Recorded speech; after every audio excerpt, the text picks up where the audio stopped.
안녕하세요. 복세랑 카페에 오신 여러분들을 환영합니다. 오늘 여러분들께 소개해드릴 책은요. 너무 재밌어서 잠 못 드는 세계사입니다. 제목부터가 참 흥미롭죠? 이 책을 쓰신 일본 작가 우마야 다쿠 에이님은요. 역사를 거창한 학문으로 다가가기보다는요. 하나의 엔터테인먼트처럼 사실을 기반으로 한 즐길 수 있는 오락으로 역사를 알아가라고 하시는데요. 그 내용을 굳이 외우려 하지 않아도요. 역사에 한번 재미를 붙이기 시작하면요. 그 고급스러운 맛에 이끌려 그곳에 깊이 그리고 오래 빠질 수 있다고 말씀하고 계십니다.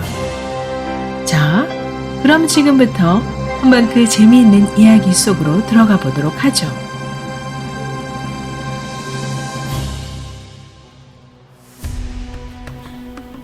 이 책은 총 6부로 나누어져 있고요.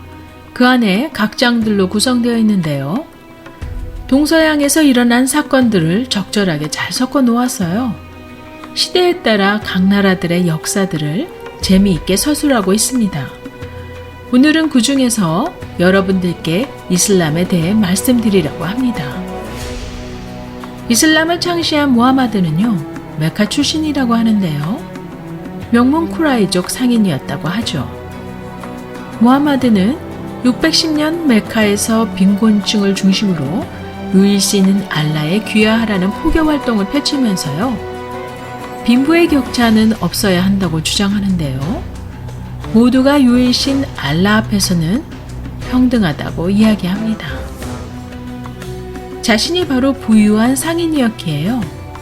벌어놓은 많은 돈을 빈곤층 부재에 쓰기 시작합니다. 먹거리를 제공받은 사람들은요. 무하마드의 말에 귀 기울였고요. 이슬람교가 말하는 평등한 세상이라는 주장에 그들의 마음이 쏠리기 시작합니다. 이로 인해 무하마드는 질서를 어지럽히는 사람으로 낙인 찍혀서요. 박해를 받게 되죠. 결국 이러한 박해를 피해 622년 메카에서 메디나로 이동하게 되는데요. 이슬람교에서는 이를 성스러운 이동, 즉 헤지라라고 부르고요. 622년을 이슬람력 원년으로 삼습니다. 메디나에서 무하마드 일파는요. 힘을 길러 630년 메카를 점령하면서 지배층을 몰아냈고요. 그곳에 성전인 카바를 세워 이슬람교의 본거지로 삼죠. 그리고 나서는 무하마드 세력은 헤지라 지역을 거점으로 아라비아 반도 전역을 통일하게 됩니다. 칼리프는 무하마드의 대리인이라는 뜻으로요. 무하마드가 죽고 난 후 그의 친족이 4대에 걸쳐 이슬람을 통치하는 정통 칼리프 시대가 시작되죠. 초대 칼리프 아부바르크는요. 이슬람의 내부 단결을 하는 데 집중했고요. 2대 칼리프 우마르는요. 대외 진출을 꾀하면서 아라비아 반도 전역을 넘어 북동에 위치한 이란까지 진출합니다.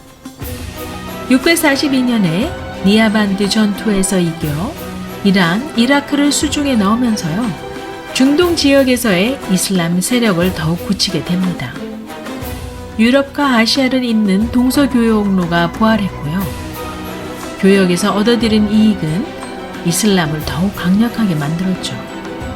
더 나아가 비잔틴 제국의 시리아와 이집트를 빼앗으면서요. 이슬람의 대외전쟁을 이슬람 교도에게 부과된 종교적 의무, 즉 지하드라고 부르게 됩니다. 무하마드 시대에는 기독교들을 적대시하지 않았는데요. 이란과 이라크를 점령한 이후 사고방식이 변하기 시작해서요. 기독교들을 정복하는 게 일종의 지하드, 성스러운 전쟁으로 받아들여집니다. 이슬람은 갈수록 강대해지면서 군사적 팽창을 하는데요. 다음 목표는 바로 기독교 세력이 됩니다. 한편 이슬람 세력은요. 동유럽의 비잔틴 제국과 대치하기 위해 시리아에 전선기지를 마련하고요. 주력 정예군을 집결시키는데요. 수십만 명에 이르는 정예군을 이끈 총독은 무아위야라는 사람이었는데요. 그는 무하마드의 먼 친족벌이 되었죠. 그는 칼리프를 비롯한 장수들의 신뢰를 받았다고 합니다. 군부를 장악하고 있었던 무아위야는 자신이 이슬람을 장악할 수 있다는 유혹을 뿌리치지 못한 채 비잔틴 제국과의 전쟁을 중단하고요. 군대를 이끌고 아라비아 반도로 돌아와 진격을 감행하죠. 그 와중에 4대 칼리프인 알리는 암살을 당하게 되고요. 661년 무아위야는 우마이야 왕조를 세웁니다. 즉 구테타를 일으킨 셈이죠.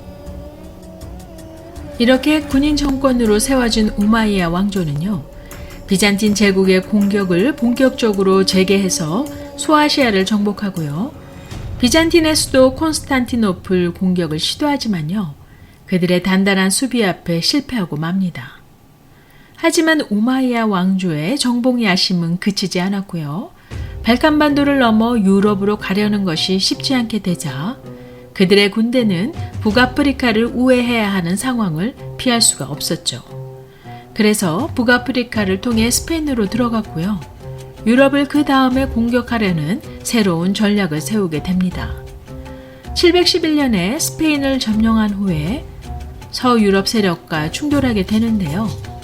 당시 유럽 세력은 제각기 부족으로 나뉘어 있었고요. 이슬람 세력이 위협하기 시작하자 이에 대항하려고 단결하기 시작합니다. 이 단결을 이끈 중심 세력은 게르만계 프랑크족이었고요. 프랑크족의 카를 마르텔은 732년 투르푸아티 전투에서 우마이야 군대를 격파합니다.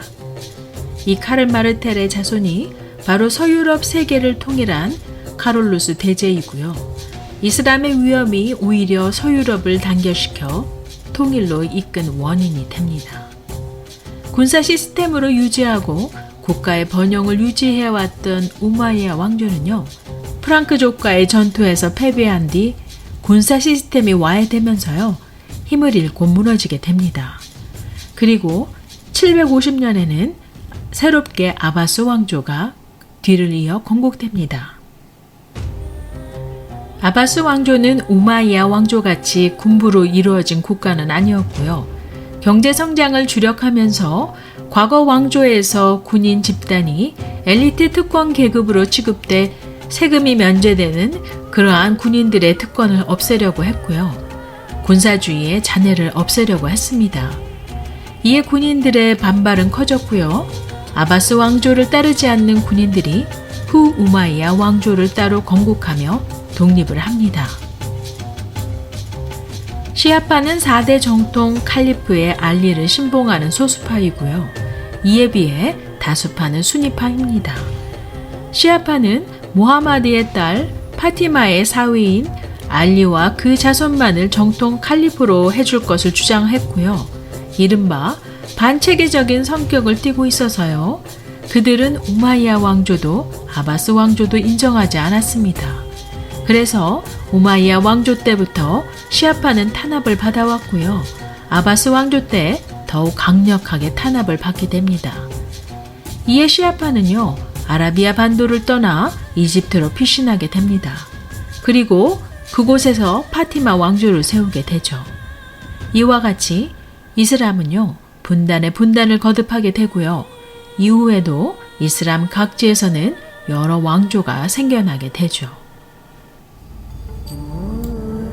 11세기 이르러서는요. 튀르크인의 셀주크 왕조가 힘이 약해진 아바스 왕조의 실권을 빼앗아서요. 황제, 즉 술탄으로서 이슬람권을 통치하기에 이릅니다. 하지만 오래가지 않아 곧 12세기에 셀주크 왕조도 내부 분열로 인해 무너지게 되고요. 13세기에는 이슬람권으로부터 멀리 떨어진 동방에 살고 있었던 몽골군이 쳐들어오게 됩니다. 그러면서 이슬람 일대는 몽골의 지배권 안에 들어가게 되죠. 그러나 13세기 말에 몽골의 전성기가 지나가면서요. 다시 이슬람 세력이 회복하기 시작하고요. 중앙아시아에서 온 한 부족의 수장이었던 오스만 1세는요. 소아시아 아나톨리아에 오스만 제국을 세웁니다. 오스만 제국은요. 다민족으로 구성된 국가로 지배자 계급이 다양한 민족 출신자였으므로 이슬람 통합 국가를 만들었죠. 14세기 오스만 제국 황제 메메드 2세는요. 쇠퇴의 길을 걷고 있었던 비잔틴 제국의 배경지 발칸반도로 진출해서요. 천년이나 이어온 비잔틴 제국을 무너뜨리고 1453년에 콘스탄티노플을 이스탄불이라고 이름을 바꾸어 오스만 제국을 수도로 삼게 됩니다. 그리고 발칸반도의 지도자로 급부상하게 되죠. 저는 너무 재미있어서 잠 못 드는 세계사를 리뷰해 보면서요. 이 책은요, 제목과 같이 세계사를 한 번에 알기 쉽게 요점만 잘 정리하여 흥미진진하게 쓴 책이라서요. 364페이지나 되는 분량을 쉬지 않고 읽었던 것 같습니다. 물론 한 인류의 역사를 한 권의 책으로 담을 수 없어 다소 빠진 부분도 있었지만요.